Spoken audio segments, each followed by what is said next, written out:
আসসালামু আলাইকুম ওয়া রাহমাতুল্লাহি ওয়া বারাকাতুহু। 29 নম্বর আয়াতের সাথে সম্পর্ক। আলহামদুলিল্লাহি ওয়াহদা ওয়াস সালাতু ওয়াস সালামু আলা মান লা নাবিয়্যা বা'দা। আউযু বিল্লাহি মিনাশ শাইতানির রাজীম। আম্মা বা'দ। প্রিয় দিনী ভাইরা আমার, 29 নম্বর আয়াতে আল্লাহ সুবহানাহু ওয়া তাআলা বললেন, জমিন আসমান সব তোমাদের জন্য বানাইছি। এখন 30 নম্বর এই আয়াতে আল্লাহ সুবহানাহু ওয়া তাআলা বলেছেন, এই জমিনে আমি আমার খলিফা বানাবো। এই আয়াত থেকে আদম আলাইহিস সালাতু সালামের ঘটনা শুরু।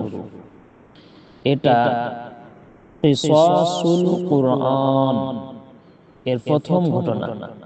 ফেরেশতাদের প্রশ্ন, আল্লাহর হিকমত সব ঈমান বাড়ায়। আল্লাহ সুবহানাহু ওয়া তাআলা 30 নম্বর আয়াতে বলছেন, وَإِذْ قَالَ رَبُّكَ لِلْمَلَائِكَةِ إِنِّي جَاعِلٌ فِي الْأَرْضِ خَلِيفَةً قَالُوا وَتَجْعَلُ فِيهَا مَن يُفْسِدُ فِيهَا وَيَسْفِكُ الدِّمَاءَ وَنَحْنُ نُسَبِّحُ بِحَمْدِكَ وَنُقَدِّسُ لَكَ قال إني أعلم ما لا تعلمون।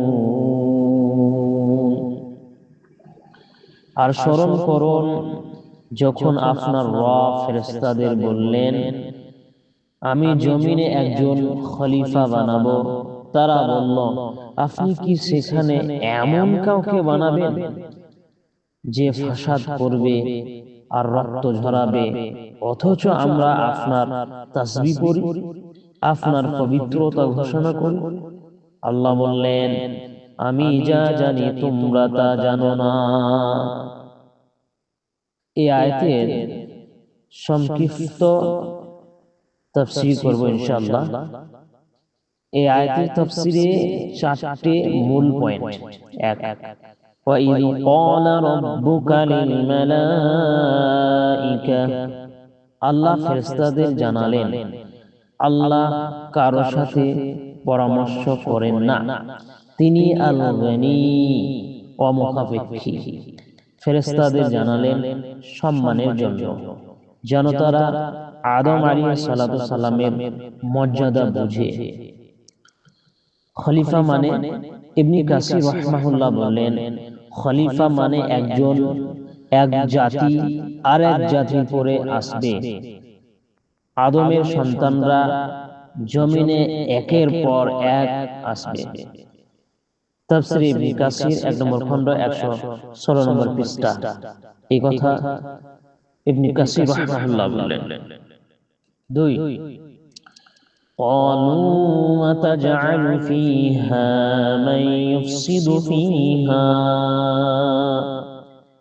ফেরেশতাদের প্রশ্ন, এটা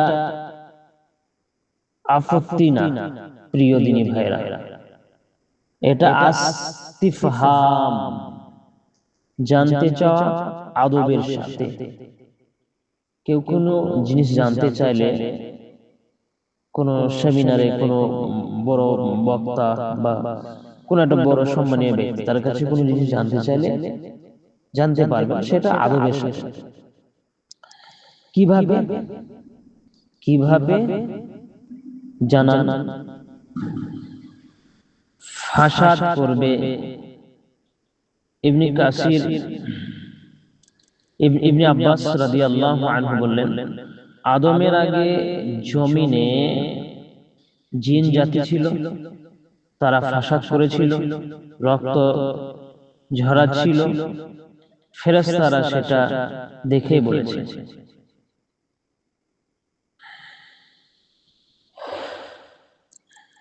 আমরা তো তাসবিহ ওয়া নাহনু নুসাব্বিহু বিহামদিকা পড়ি। আল্লাহর ফেরেশতারা এটা বলে, আমরা তো তাসবিহ ওয়া নাহনু নুসাব্বিহু বিহামদিকা পড়ি। ফেরেশতাদের কথা আমরা তো গুনাহ করি না, তাহলে গুনাহগার বান্দা বানাবেন কেন? তারা ভাবলো ইবাদতই আসল মাকসাদ। তারা ভাবলো, ফেরেশতারা। 3, قال إني أعلم ما لا تعلمون। আল্লাহর জবাব, আল্লাহর হিকমত ফেরেশতারাও জানে না। আল্লাহ জানেন এই আদমের বংশে নবী আসবে, সিদ্দিক আসবে, শহীদ আসবে, সহলে বান্দা আসবে। রাসূলুল্লাহ সাল্লাল্লাহু আলাইহি ওয়াসাল্লাম বলছেন, খালাকাল্লাহু আদম আলা সূরাতিহি তুলুহু সিত্তুনা যিরাআ। সহিহ বুখারী 6227 নম্বর হাদিস, সহিহ মুসলিম 2841 নম্বর হাদিস। আল্লাহ আদমকে তার সূরতে সৃষ্টি করেছেন। তার উচ্চতা ছিল 60 হাত। সালাফি আকীদা, আল্লাহ সূরতে মানে আল্লাহ যেমন চেয়েছেন তেমন সূরত, মানুষের সাথে তুলনা দিব না। এই কথাটা ভালো করে বোঝার চেষ্টা করবেন। রাসূলুল্লাহ সাল্লাল্লাহু আলাইহি ওয়াসাল্লাম কি বললেন? যে আল্লাহ আদমকে তার সূরতে বানিয়ে তার সূরতে সৃষ্টি করেছেন। তার উচ্চতা ছিল 60 হাত। তার মানে কি আপনি বলবেন যে আল্লাহর উচ্চতা ছিল 60 হাত? নাউজুবিল্লাহ। না, এরকম না। সালাফি আকীদা মানে আমাদের আকীদা, আমরা সালাফি মানহাজের লোক। সালাফি আকীদা আল্লাহ সূরতে মানে আল্লাহ যেমন চেয়েছেন তেমন সূরত, মানুষের সাথে তুলনা দিব না। লাইসা কামিসলিহি শাইউন। সম্মানিত দিনী ভাইরা, 4, মানুষের মর্যাদা। ফেরেশতা নূরের তৈরি, গুনাহ করে না, তবু আল্লাহ মাটির আদমকে খলিফা বানালেন, কারণ মানুষের মধ্যে ইলম আছে, তওবা সবুর আছে। গুনাহ করে তওবা করলে আল্লাহর কাছে ফেরেশতাদের চেয়েও প্রিয়। রাসূলুল্লাহ সাল্লাল্লাহু আলাইহি ওয়াসাল্লাম বলেন, লাল্লাহু আশাদ্দু ফারাহান বিতাওবাতি আবদিহি মিন আহাদিকুম। সহিহ মুসলিম 2797 নম্বর হাদিস। বান্দা তওবা করলে আল্লাহ তার চেয়েও বেশি খুশি হন, যেমন মরুভূমিতে ওট হারিয়ে আবার ফিরে পায়। লম্বা ঘটনা, 2টা শব্দতে বলে দিলাম।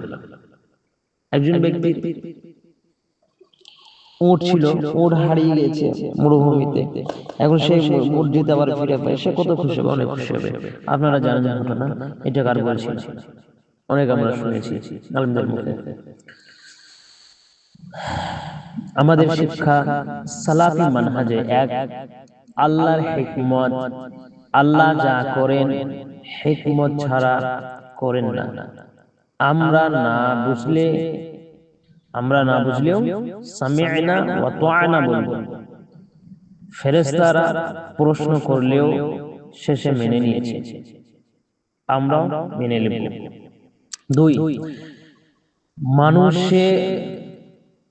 মানুষের দায়িত্ব। খলিফা, তুমি জমিনে আল্লাহর প্রতিনিধি। তুমি, আমি, যারা আছে আমরা সব আল্লাহর কি? প্রতিনিধি। নামাজ, রোজা, হালাল, নামাজ, রোজা, হালাল কামাই, দুনিয়াতে ইনসাফ, এগুলা খলিফাদের দায়িত্ব। এগুলা কাদের দায়িত্ব? খলিফাদের দায়িত্ব। ফাসাদ, খুন জুলুম করব না, করলে খলিফাতের খেয়ানত হবে। এই শব্দটা একটু বোঝার চেষ্টা করেন যে আল্লাহর প্রতিনিধি আমরা, আমাদেরকে নামাজ পড়তে হবে, রোজা রাখতে হবে, হালাল কামাই করতে হবে, দুনিয়াতে ইনসাফ প্রতিষ্ঠিত করতে হবে, নিজে ইনসাফ করব। এগুলা খলিফাতের দায়িত্ব। মানে আমরা যারা মানুষ সবাই আমরা খলিফা, এগুলো হচ্ছে আমাদের কি দায়িত্ব। এই দায়িত্বগুলিকে বুঝিয়ে দিতে হবে। আর শুধু বুঝিয়ে দিলে হবে না, নামাজটা নিজেকে পড়তে হবে, রোজা নিজেকে করতে হবে এবং মানুষকে বলতে হবে। কথা বুঝতে পারছি? তারপরে কি দুনিয়াতে আমরা নিজেরা ফাসাদ করব না, কাউকে ফাসাদ করতে দিব না, নিজেরা খুন করব না, কাউকে খুন করতে দিব না, নিজেরা জুলুম কারোর প্রতি করব না, কাউকে জুলুম করতেও দিব না। না, যদি আমরা করি তাহলে খিলাফ হয়ে গেল। খলিফাতের যে একটা দায়িত্ব দিয়েছে এটা খিলাফ হয়ে গেল, তাহলে আমরা গুনাহগার হয়ে যাব। অতএব সতর্ক থাকি। 3, ফেরেশতাদের আদব। আল্লাহর ফয়সালায় প্রশ্ন তুললেও আদবের সাথে শেষে সুবহানাকা লা ইলমা লানা বলে আত্মসমর্পণ করলেন বা করেছেন।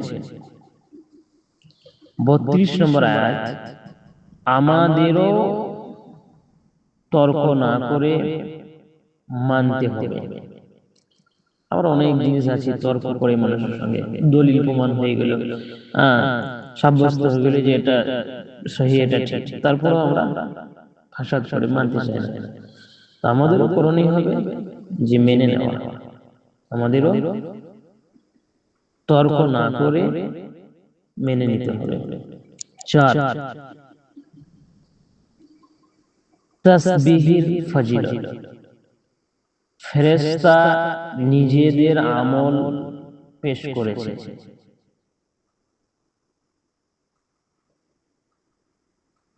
নুসাব্বিহু বিহামদিকা ওয়া নুকাদ্দিসু লাক, সুবহানাল্লাহ, আলহামদুলিল্লাহ, আল্লাহু আকবার। এগুলা ফেরেশতাদের আমল। রাসূলুল্লাহ সাল্লাল্লাহু আলাইহি ওয়াসাল্লাম বলেছেন, কালিমাতানি খাফিফাতানি আলাল লিসান সাকিলাতানি ফিল মিজান, সুবহানাল্লাহ ওয়া বিহামদিহি, সুবহানাল্লাহিল আযীম। দুইটি কলিমা জিহ্বায় হালকা, মিজানে ভারী। সুবহানাল্লাহি ওয়া বিহামদিহি, সুবহানাল্লাহিল আযীম। আল্লাহুম্মা জাআলনা ফি খলিফা, আল্লাহুম্মা জাআলনা মিন খুলাফাইকা ফি আরদিক ওয়াস্তা'মিননা ফি তাআতিক। হে আল্লাহ, জমিনে আপনার খিলাফতের খলিফাতের অন্তর্ভুক্ত করুন, আপনার অনুগত্য আমাদের ব্যবহার করুন। সার কথা, প্রিয় দিনী ভাইরা আমার, আল্লাহ আপনাকে আমাকে খলিফা বানাইছেন। ফেরেশতারাও সম্মান করে। এখন আমরা যদি নামাজ না পড়ি, জুলুম করি, তাহলে ফেরেশতাদের আশঙ্কায় সত্য হলো। নাউযুবিল্লাহ। আমি আবারও বলছি, এই আয়াতের তাফসীরে সার কথা, প্রিয় দিনী ভাইরা আমার, আল্লাহ আপনাকে আমাকে খলিফা বানাইছেন। ফেরেশতারা সম্মান করে।